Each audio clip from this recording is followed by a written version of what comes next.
Hello everybody, Travis Felver from the Club Hub here to talk to you about the event planning checklist, one of the more important forms to familiarize yourself with when running a club. To start off with, when do you need to do this form? Basically, anytime you're doing contracts for an event, using club money, or advertising outside of your club. Let's get in a little bit more detail. Contracts, this form helps you with all the information needed to actually get a contract held, which is great for holding accountability to both you and your club, and also making sure that the person you're contracting gets paid, whether it's a speaker, a merchant, a food vendor, what have you. You want to make sure that works. Anytime you're using club money, again, this helps track accountability, of course, but it also helps make sure that your club isn't overspending on things, or in a few cases, underspending. And then advertising outside of the club.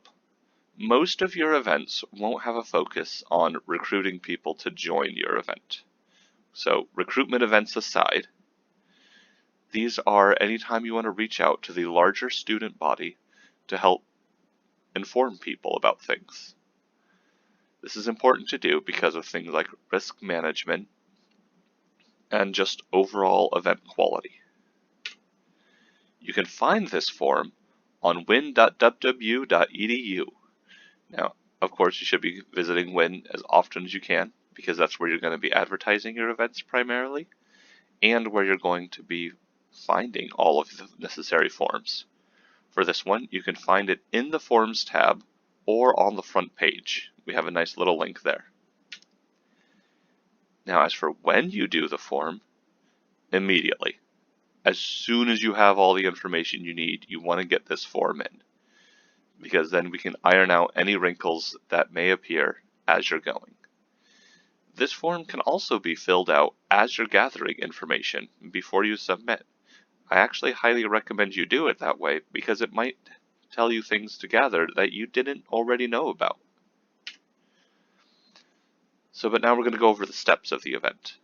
Again, you want to gather all the information you can first, and everything your event will likely do.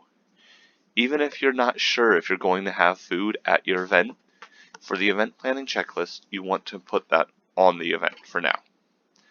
Again, it can be changed all the way up to submission, so there's nothing to worry about there, and it's better to be over-prepared than under-prepared. So again, using money.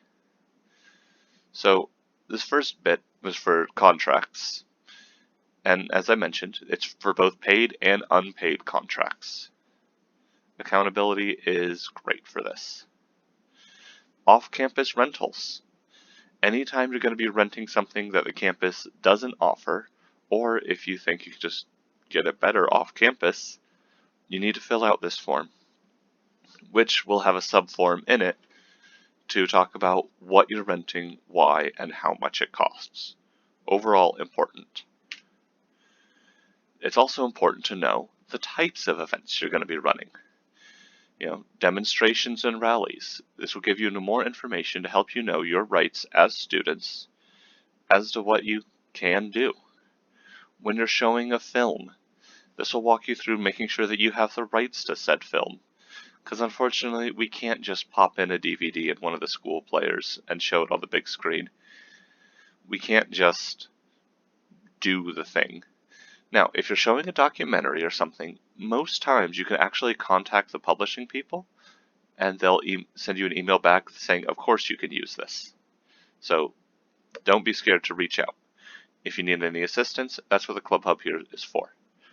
Food events. This includes events where you're serving food or selling food. We want to make sure everybody's safe and we're following health code standards. And then we get into fundraisers. These events are, well, exactly what it is. You're raising some funds. You're selling stuff. We want to help make sure that whether you got your goods are fine, how the accountability for where the money is going is fine, but also things like raffles have special rules. You can do one-day raffles, an unlimited number of them, but you can't do multi-day raffles. So there's a lot of extra details there.